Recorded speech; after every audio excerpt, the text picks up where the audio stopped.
Hola, ¿qué tal? Vamos el día de hoy a hablar de lo que son los filtros. Eh, en términos de electrónica, el filtro es un tema bastante amplio y podríamos decir hasta cierto punto bastante complejo. Y aquí una cuestión que sí hay que definir es que este primer video va a ser un video muy introductorio, ¿sí? Solo vamos a definir la funcionalidad de un filtro y cómo es que un filtro lo podemos observar en términos de un comportamiento determinado.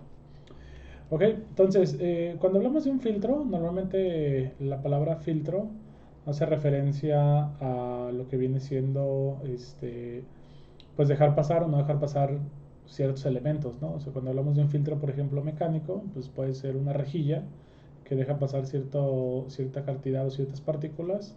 Y cuando hablamos de un filtro electrónico, pasa lo mismo, solamente que en un filtro electrónico vamos a tener el comportamiento de filtro, pero para las frecuencias.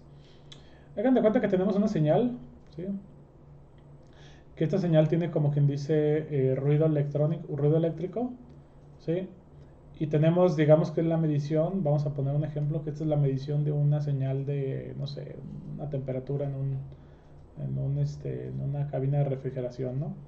Vamos a suponer que tenemos aquí la media, o además de la media, pues sería el valor como real, ¿no? O sea, lo que es de gris, pues es ruido blanco, ruido que se nos está metiendo al sistema, pero de alguna manera queremos eliminarlo. ¿Cómo lo hacemos? Lo hacemos a través de un filtro.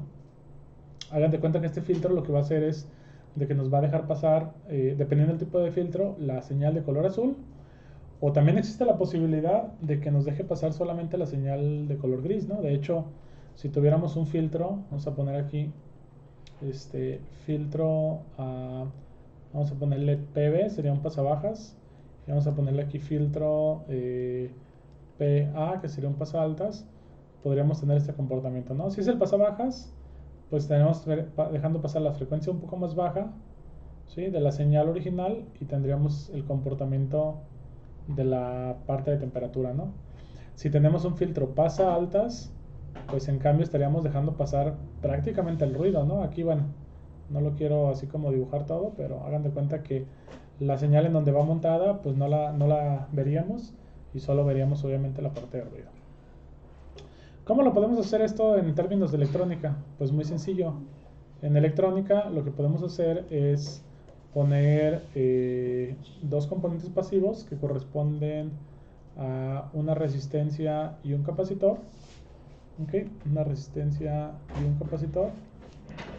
¿Sí? Y esto básicamente forma lo que viene siendo el primer filtro o el filtro más sencillo de todos, ¿no? Cuando analizamos filtros. Aquí tendremos el voltaje de entrada y aquí tenemos el voltaje de salida. Cabe señalar que este es uno de los dos filtros que tiene uno de estos dos comportamientos, ¿no? Pasa bajas o pasa altas. Creo que queda bastante obvio pensar que recordemos que el capacitor, ¿sí? El capacitor tiene una reactancia capacitiva que es igual a 1 sobre J omega C, o también expresada como menos 1 menos J omega C, como lo quieran ver. ¿Okay? De cualquier manera, bueno, recordando también que omega es igual a 2 pi f. Entonces, a medida que la frecuencia incrementa, ¿sí? ¿Qué es lo que pasa con la reactancia capacitiva? Que acuérdense que la reactancia capacitiva es como una resistencia, ¿no? Entonces, la reactancia capacitiva decrementa. ¿Ok? Esto quiere decir que el capacitor eh, se vuelve un elemento que opone menor al paso de la corriente en función a que incrementa la frecuencia. Por lo tanto, podemos hacer un modelo básico en donde digamos que para una señal de DC, por ejemplo, ¿sí? Obviamente este capacitor pues se va a comportar como un circuito abierto. Por lo tanto, DC es un modelo de lo que viene siendo la señal de una frecuencia de cero o un periodo infinito, ¿no? Si nos vamos al otro extremo, vamos a suponer un periodo de cero, una frecuencia infinitamente grande, pues la resistencia de este capacitor sería prácticamente nula y por lo tanto el sistema aterrizaría a la salida y el voltaje de salida sería siempre cero, ¿ok? Por lo tanto, el sistema solo va a dejar pasar, ¿sí? Obviamente en función del capacitor de la resistencia, ¿no? Pero solo va a dejar pasar las frecuencias bajas, ¿ok? Si cambiamos este modelo a un modelo de capacitor y resistencia, tendríamos aquí capacitor y resistencia, tenemos voltaje de salida, voltaje de entrada, tenemos el mismo comportamiento pero a la inversa, ¿no? O sea, si metemos una señal, en este caso de DC, hagan de cuenta que metemos la señal aquí de DC, ¿sí? Este capacitor se comporta como un circuito abierto, por lo tanto no pasa nada. Esto quiere decir que las frecuencias muy bajas pues no están pasando. Si yo le meto una señal con una frecuencia muy alta, la corriente va a pasar directamente por aquí, el voltaje de salida va a ser similar al voltaje de entrada, ¿ok?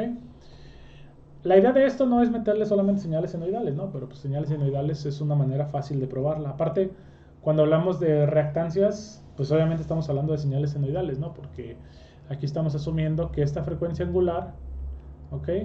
Que corresponde a esta, pues depende de señales de tipo senoidal. Por eso es 2πf, ¿no? Pero miren, aquí la verdad es que a mí me gustaría olvidarnos un poquito de esta parte en términos de reactancias y mejor dar un paso un poquito más adelante y analizarlo en forma de una variable que se le conoce como S. ¿Okay? S es la variable de frecuencia compleja. ¿Ok? Tengo por ahí unos videos que hablan de frecuencia compleja. Voy a ver si los pongo en la descripción para que ustedes los vean y retomen un poquito acerca de lo que es la frecuencia compleja, ¿no? Pero así de manera muy rápida la definición es S es igual a sigma más menos J omega, ¿ok? Y nada más, no vamos a detallar, pero en este caso esto nace de una función cosenoidalmente amortiguada que tiene esta forma, ¿no? La envolvente es la parte del exponencial y la frecuencia o la parte ondulatoria es la parte de la senoidal. Entonces esto corresponde al sigma y j omega corresponde a la senoidal, ¿ok? Ojo, aquí es más o menos porque este es un dato complementario. ¿Qué quiere decir? Que tenemos parte real positiva, perdón, parte imaginaria positiva y negativa, ¿ok? Esto porque normalmente cuando lo representamos en el plano de los complejos, por ejemplo en donde este es j omega y este es sigma, cuando tenemos un valor aquí siempre se pone también este de acá, ¿ok? Entonces esta es una señal con un sigma positivo que de hecho va a ser lo contrario a esta, ¿no? Va a ser algo así, ¿sí? Infinito, ¿no? Modelada con un exponencial positivo. Pero bueno, eso ya sale un poquito, ¿no? Lo que nada más quiero ver es que ustedes vean lo que viene siendo la parte de sigma y j omega. ¿Pero qué relación tiene esto? Bueno, la relación es muy sencilla, miren. La relación es porque podemos convertir este circuito o estos dos circuitos en términos de Laplace, ¿sí? Y eso nos ayudaría a resolver y a modelar el sistema. Miren, vamos a reescribir. Aquí lo que voy a hacer yo es, los voy a borrar estos, ¿ok?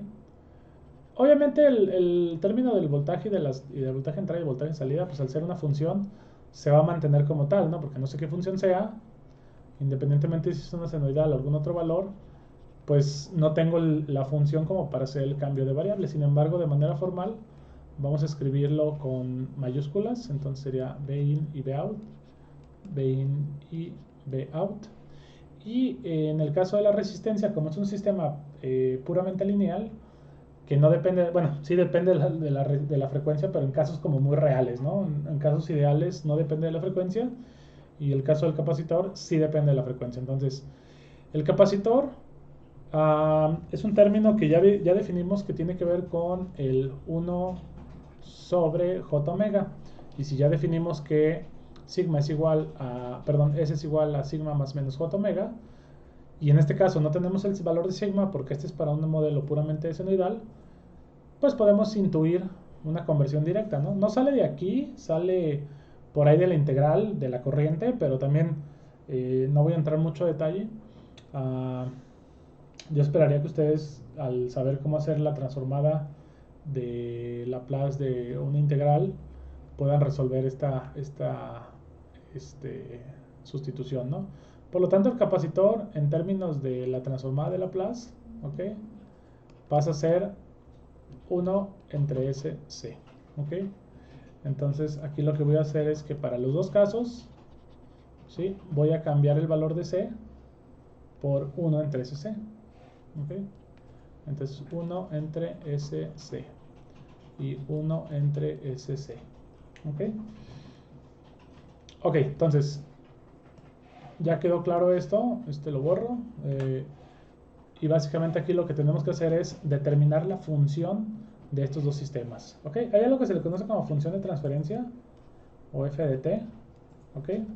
La función de transferencia es una relación de la salida respecto a la entrada. Puede ser en tiempo o puede ser en frecuencia compleja, que en este caso, perdón, aquí es Vout sobre 20, que en este caso lo vamos a hacer en función de frecuencia compleja.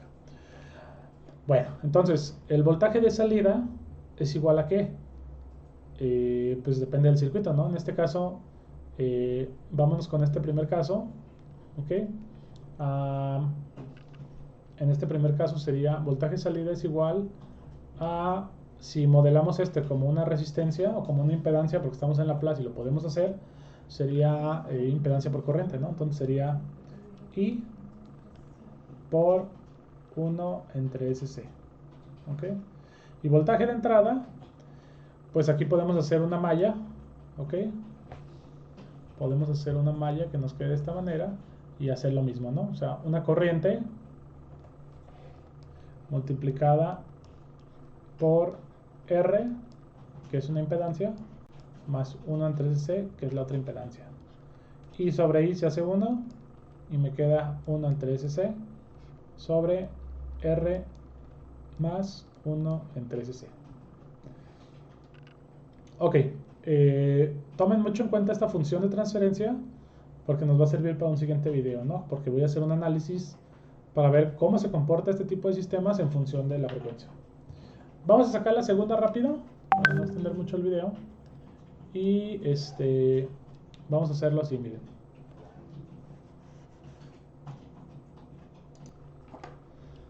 Ok, entonces nos queda, el segundo nos queda BO sobre voltaje de entrada es igual a, aquí nos quedaría al revés, ¿no? En términos de que R sería la de salida. Y miren, ya aquí ni siquiera voy a poner la corriente. Sería R sobre R más 1 entre SC, ¿ok? Esta sería la segunda función de transferencia para el segundo filtro. Cabe señalar, bueno, aquí ya se me fue un poquito, pero entonces este es pasa bajas, ¿ok? Este es pasa altas, este corresponde al pasa bajas y este corresponde al pasa altas, ¿ok? Y miren, ya nada más para terminar este primer video, lo que me gustaría comentar es que normalmente cuando visualizamos el comportamiento de un filtro, lo que vemos es su comportamiento en términos de amplitud a la salida respecto a la entrada, ¿sí? Que lo podríamos definir como un tipo de ganancia, aunque en los filtros no se define como ganancia. Y también el desfasamiento que tiene respecto a la entrada, ¿ok? Entonces lo que normalmente vamos a encontrar son gráficas que tienen como esta forma, miren. Déjenme hago aquí la línea. Entonces la hago para acá. Esta sería la gráfica de amplitud. Y esta sería la gráfica de fase, ¿ok? Entonces la de amplitud, por ejemplo, bueno, aquí la hice un poquito, déjenme la hago, voy a hacer aquí. La de amplitud, bueno, este tipo de gráficas se les conoce como gráficas de Bode o diagramas de Bode. Y miren, la de amplitud, vamos a ver, por ejemplo, si es un sistema pasa bajas, tendría más o menos este comportamiento, ¿no? ¿Sí? Normalmente la gráfica es de tipo semilogarítmica o logarítmica, porque esta pendiente puede ser muy larga en función de graficarla en términos reales, ¿no? ¿sí? O en incrementos constantes. Pero básicamente es eso, ¿no? O sea, tenemos aquí, por ejemplo, una frecuencia a la cual el sistema comienza a dejar pasar, o más bien comienza a rechazar las frecuencias, que este valor normalmente lo vamos a conocer como frecuencia de corte. Para la frecuencia de corte voy a hablar un poquito más en el siguiente video, que hagamos un cálculo ya con valores de frecuencia determinados. Si el filtro fuera un filtro pasa altas, pues se vería algo así, ¿no? Normalmente aquí tendríamos 0 decibeles, ¿ok? 0 decibeles, recordemos que es una ganancia de 1, ¿sí? O podríamos decir que no es ganancia ni pérdida, ¿no? Si el filtro es activo, esto lo podemos subir o lo podemos bajar en función de lo que queramos, ¿no? Normalmente lo vamos a subir porque pues, si es activo vamos a tener una ganancia. Ok, este también va a tener una frecuencia de corte, ¿no? Entonces vamos a tener aquí frecuencia de corte y va a ser la frecuencia a partir de la cual va a dejar pasar las señales, ¿sí? Si el filtro también puede ser, además de pasaltas y pasabandas, puede ser rechazabandas, tendría una forma así. Aquí tendríamos dos frecuencias de corte que les llamaríamos omega 1 y omega 2. Y en los rechazabandas y pasabandas tendríamos aquí un valor extra que es ancho de banda, que lo vamos a representar con una beta. Ojo, ancho de banda es un parámetro que se considera para todos los sistemas, porque todos los sistemas tienen una dependencia de frecuencia.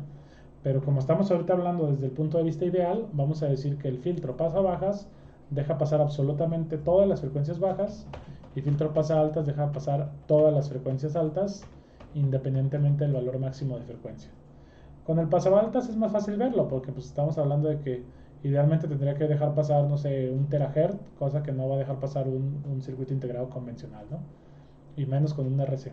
Esto sería un pasabandas, ¿no? Entonces básicamente lo mismo, pero al revés. Bueno, esta la puedo dejar, ¿no? Como referencia.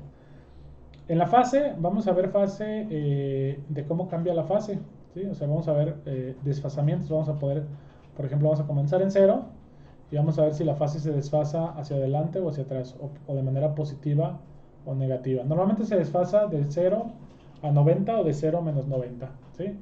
El desfasamiento, por lo regular, ocurre en la región de la frecuencia de corte, ¿sí? Bueno, aquí lo puse en términos de un pasabandas, pero ahorita lo vamos a ver en el programa. ¿Ok? Entonces en el siguiente video vamos a calcular un ejemplo práctico y lo vamos a simular para que ustedes vean el comportamiento de este tipo de filtros pasivos.